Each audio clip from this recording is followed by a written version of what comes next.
Power Silver 101. It is Friday the 13th in December. Everyone's getting into the holiday spirit, especially in my home. So I've been pretty busy, but you had to suspect, if you've ever seen one of my videos about MMA on YouTube before, that today was certainly going to be a day of an upload. George St-Pierre, the best, I mean, bar none. It's not really that arguable. I mean, you could throw a few names out there. You could say Matt Hughes. You could, there's been talk of other names too, but today is not a day, to discuss that.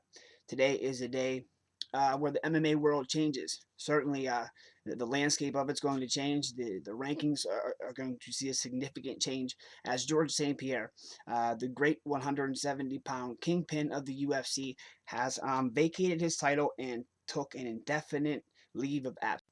Now, most people think that I am just this insanely huge GSP hater, that I hate on people because they're great or they be one of my favorite fighters. That's not how it works at all. I actually have nothing but admiration and respect, uber respect for George St. Pierre, what he's done for the sport, how he's put it out there, how Dana White marketed him the correct way. He had the look, the skill, the talent, just everything came together. The stars, the moon, the planets aligned for this guy. He's the biggest superstar as far as 2013 is concerned.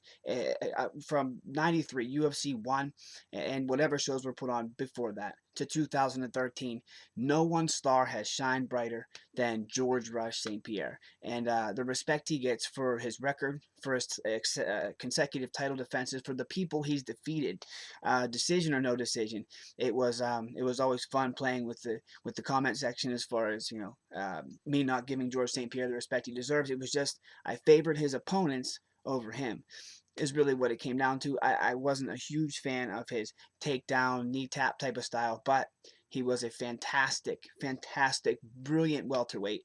I think he's made many decisions that favored him, but I mean, that's how the game works, and I respect George St. Pierre just that much more for it.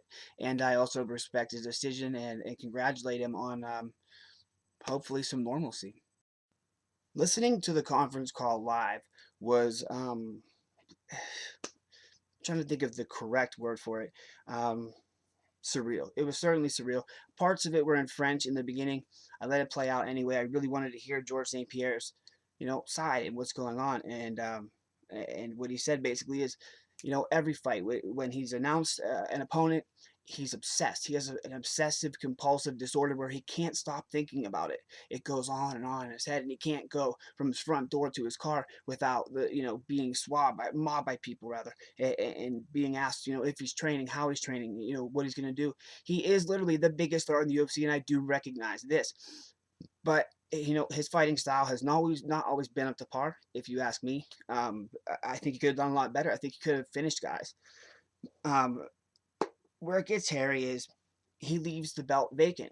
George St. Pierre will not be fighting for the UFC or any MMA organization indefinitely. He vacated his own title to take his own time off, but he never said the word retirement. He said, "If I come back," never said when, but if I come back, I'll work my way back up the ladder.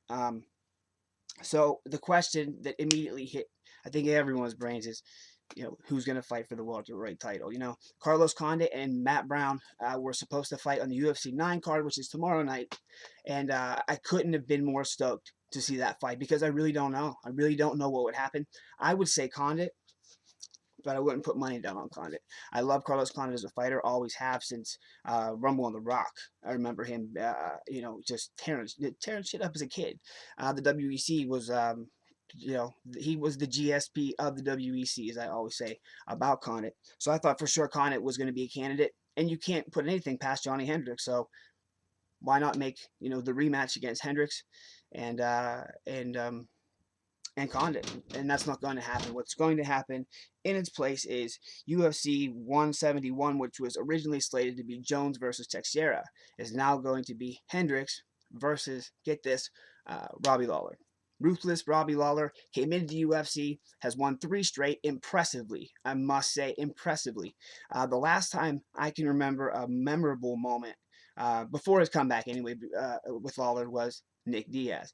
Now, what made sense to me was on that same card, see if you can pull Nick Diaz in there. A rematch, 2 rematches, like UFC 168's coming out, or it's coming up, and there's two rematches on the card, and they couldn't be any bigger. You know, Anderson Silva and Chris Weidman, knockout of the year, no question. Misha Tate and Ronda Rousey, big rivalry, been going on for years.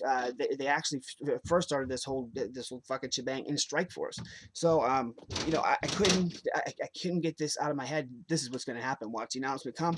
Ruthless One is going to fight Johnny Hendricks for the title. I have yet to see any piece of information about how Hendricks feels about this, but I would have much rather seen two rematches. Carlos Condit, the number one, number two guy, go head to head again. A rematch from UFC 158 for now the vacant welterweight title, and somewhere in there, fit a rematch against Nick Diaz, number 10, and the Ruthless One, Robbie Lawler. Anytime, not just on, you know, on the internet, on Facebook, or, you know, but in life in general, not just in mixed martial arts. In life in general, it's always nice to know that you are not alone, that your feelings are shared with somebody else. And I can rest assured that I am not the only one that thinks that Carlos Condit would make a genius fit for Johnny Hendricks in Dallas. For UFC to headline UFC 171 for George's vacant belt. Makes perfect sense to me. I wonder what George thinks about this. You know, it would be important to me, if I was president, to get feedback from the man that's about to give his belt of 5 years that he's a two-time owner of. He gives it up, takes a break due to crazy shit going on in his life. You know, media, fights, an apparent pregnancy scare. So, you know, this guy quits. He said, I had the freedom to fight. I chose to be here, so I accept all the attention I'm getting, the uncomfortability about it, you know, not having privacy. Now I'm exercising my right to exit this lifestyle and try and put some normalcy on my own plate, which I cannot blame him for. I can't hate. George St-Pierre makes a very smart decision in vacating his title on the Friday 13th, December 2013. Fighting in his place again at UFC 171 in Dallas will be Johnny Hendricks and not Carlos Condit. I've seen many posts on Twitter and Facebook where people agree with me tenfold that should be Condit, but it's not. It's going to be the Ruthless One, Robbie Lawler. Condit was pulled from the UFC on Fox 9 card, I think due to injury of Matt Brown, but don't quote me on it. Parva Silva 101 Nation, GSP, has indefinitely taken a leave of absence, and he has vacated his title on Friday the 13th. Comment section's there for a reason, friends. Please use it and let me know if you feel the same. Who do you feel should be fighting for George's vacant welterweight title? And tell me how you feel about George St-Pierre retiring.